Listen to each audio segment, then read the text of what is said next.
So in this video, we're going to have to just get that cover off for a start off the main window. It's been on there now for a while. I've only looked under there literally briefly. I put a little short out. I thought I'd just pull it off, just have a quick look, see how things are going. As you can see, all the snow is gone now.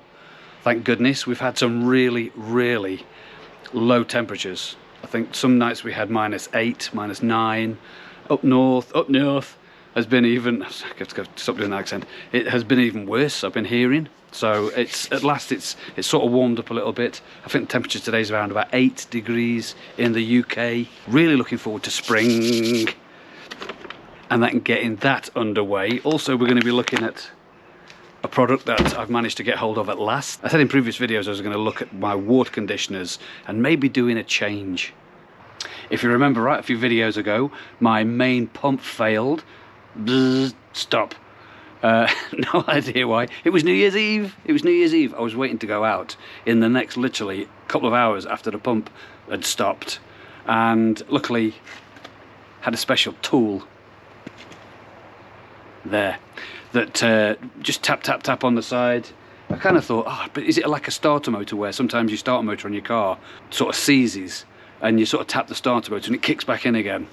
Or the alternator, or whatever it was on my car, I've done in the past. So a bit of a tap with the special tool, and that kicked it back in again. So we're going to get the pump off today and have a look, because I was getting a number of comments of people saying, you know, it could be some rubbish on your impeller, but the only thing is it's at the end of the filter system. So I don't know what can be stuck in there, but I've got a few ideas we're going to have a look at today. But they were saying, haven't you not cleaned your impeller out? And I have never, in the 25-ish years of doing this hobby, cleaned out my impeller. Never done it. You know, people were saying, oh, I regularly clean mine out. Never done it. Even when I was running my first pond, when the pump was at the beginning and sucking crap off the bottom, never did it then. I know I cleaned out the front of the filter bit, but no, never cleaned it out then either. So anyway, such is life. Every day's a school day. Can't knock it till you tried it. We're going to get the pump off today and have a quick look and see why, or because I don't know if you can hear it in the background, but it's making some funny noises. So we're going to find out why. So first of all, let's get this cover off the window, and we'll take the top first cover off as well, because it's quite a nice day today. So I think it's going to be, because everything's covered up and insulated, it'll be holding in the temperature that's in the pond now. So I want to try to raise that up a little bit to a normal temperature rather than the 4 degrees it is. 3.6, 3.7 it was 2 days ago, and it's now gone up to 4.1. I've never ever in my life with this pond, or the other pond actually, gone down below 6, maybe 5.9 to 6, never gone below down to 4 and 3 even. So it's been really, really cold winter this winter. But anyway, so we're going to get this cover off and then see what hopefully everything's okay underneath.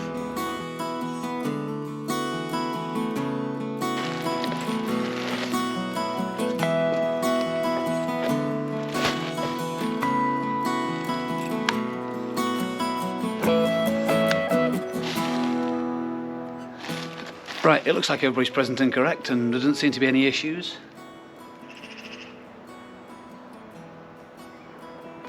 Let's have a closer look.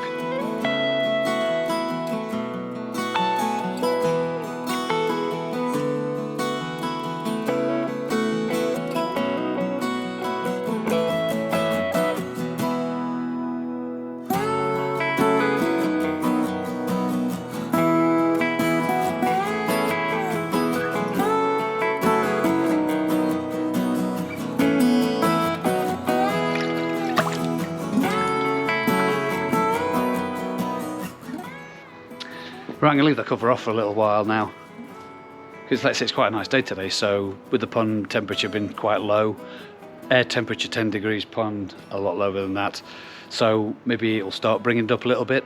Can't wait for the spring so we can get all the covers off and start getting back to this normality. I'll talk about that in a bit, about what happens usually in spring. Right, so they seem quite happy enough floating around. There's no casualties that I can see.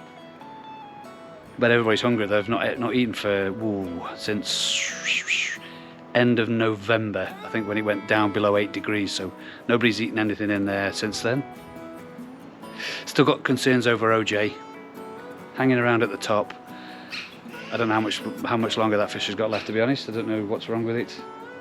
He started turning over a little bit now as well, if you're watching him here. I'll keep an eye on OJ, been with me a while. So, let's get on with the pump then.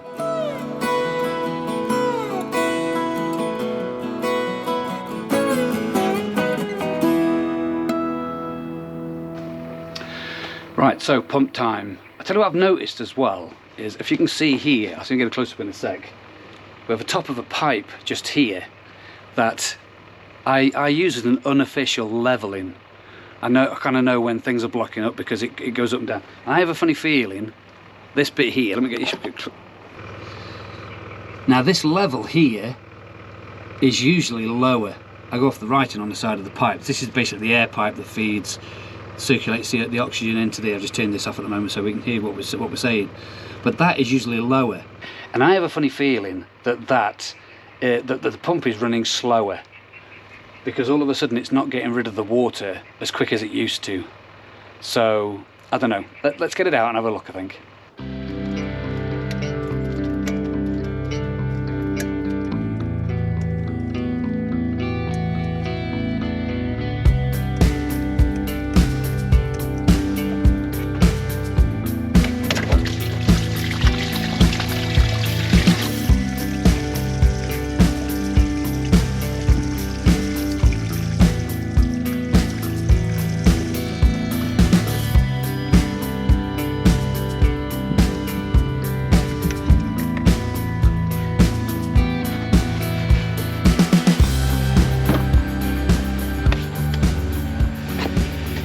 Right, let's have a look.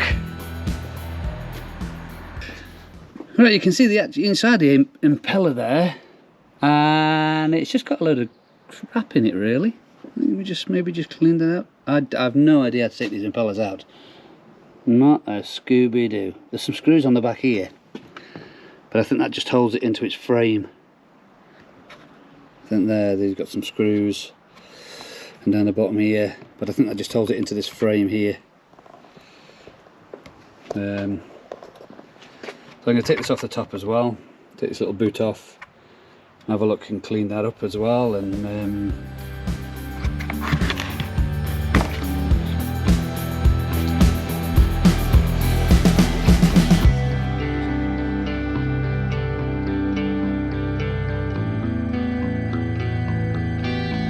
right, so let's get this boot off.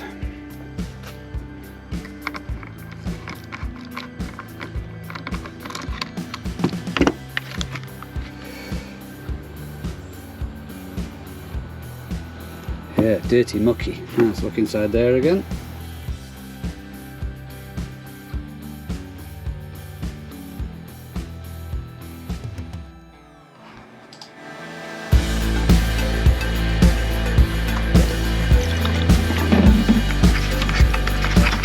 So I found myself a small sock, little paintbrush, small enough so I could get into all the little nooks and crannies if I'm not going to be actually taking the impeller out.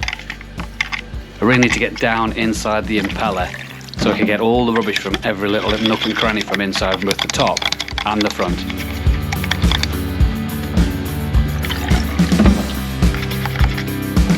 So glad I used a small little brush. Look at the little space down in there. There's next to no space.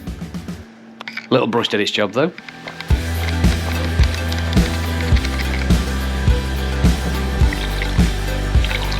And the amount of rubbish that was coming out when we were pouring the water through the pump.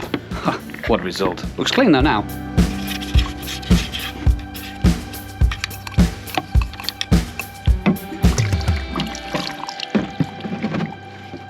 So what about this pump? Let me tell you a little bit about the pump that I run. This is a Pond Eco 8000. Maximum litres through is 7,800 litres through per hour. 80 watts pump.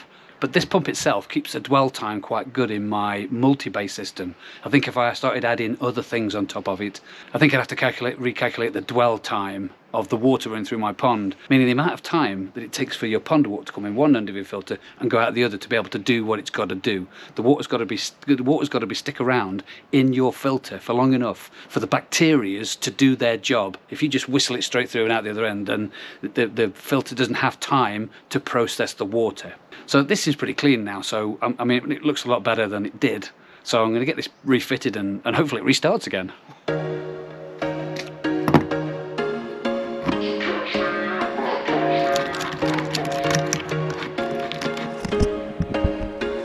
There was once a day that I would pray for you. I'd go and misbehave just so you'd notice too. Sneaking looks up and down from across the room. And damn, what a hell of a view. I feel good, you look great. Right, it's back in then, so I'm just going to flick the water on. Just check for any leaks around the pipes and then turn it on, see what happens. Fingers crossed. You sip wine, I drink straight. Don't waste time to my place. I feel my heart erase. So catch me if I fall.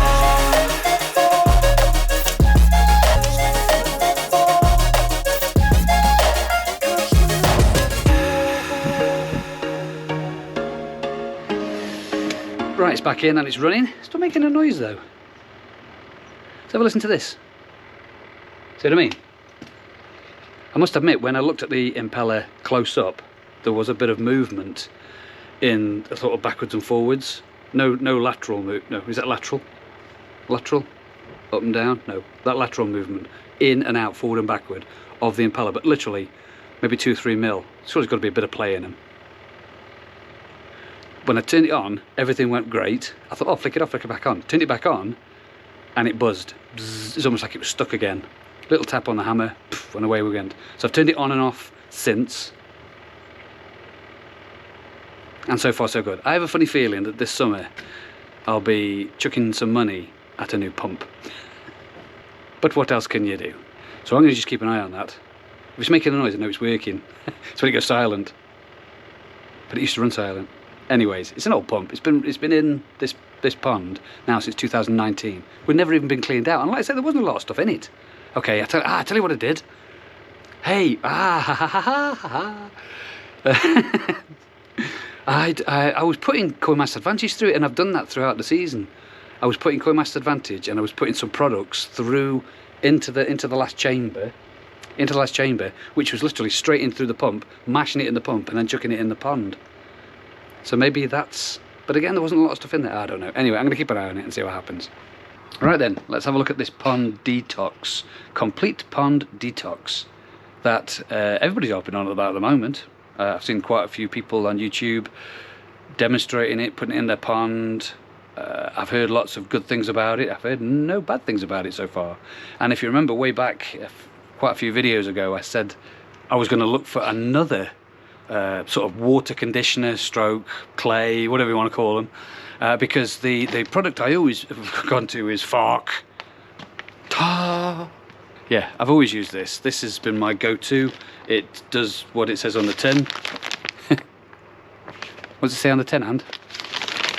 It says it all in Japanese, unfortunately, but I do have a link. If you go into the community tab on my channel, go to, I don't know, scroot through there somewhere, and it's got all the translation of what it is. Sorry, of what it does. Because it doesn't tell you what it is. You find a lot of these treatments, these conditioners, clays, whatever, they don't tell you what's in them. You know, this one doesn't. This just tells you what to do.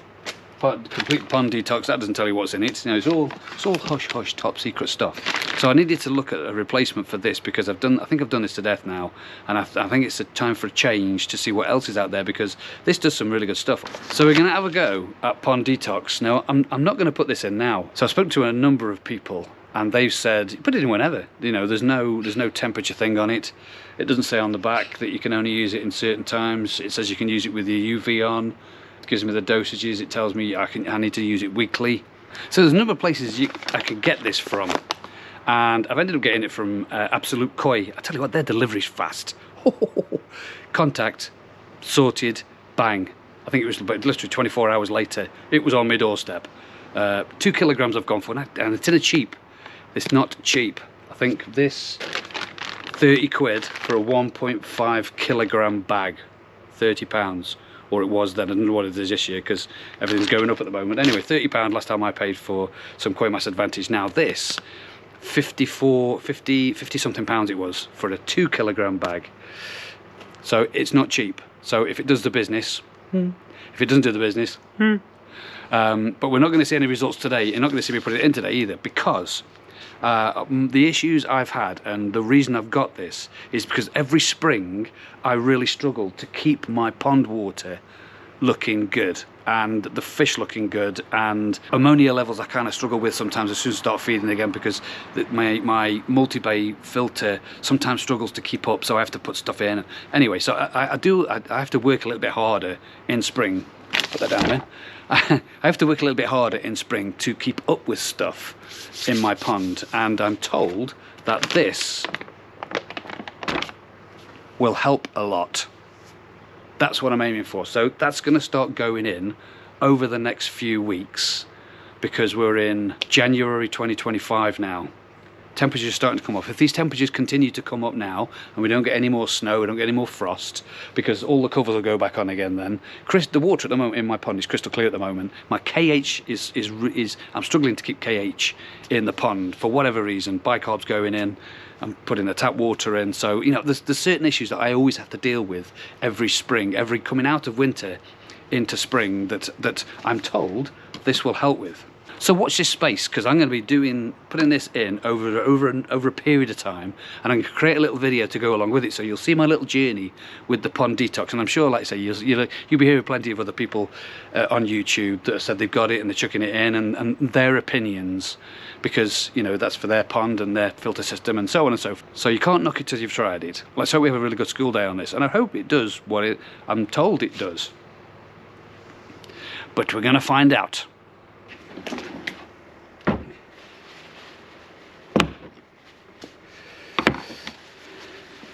Right, I've got some water testing to do.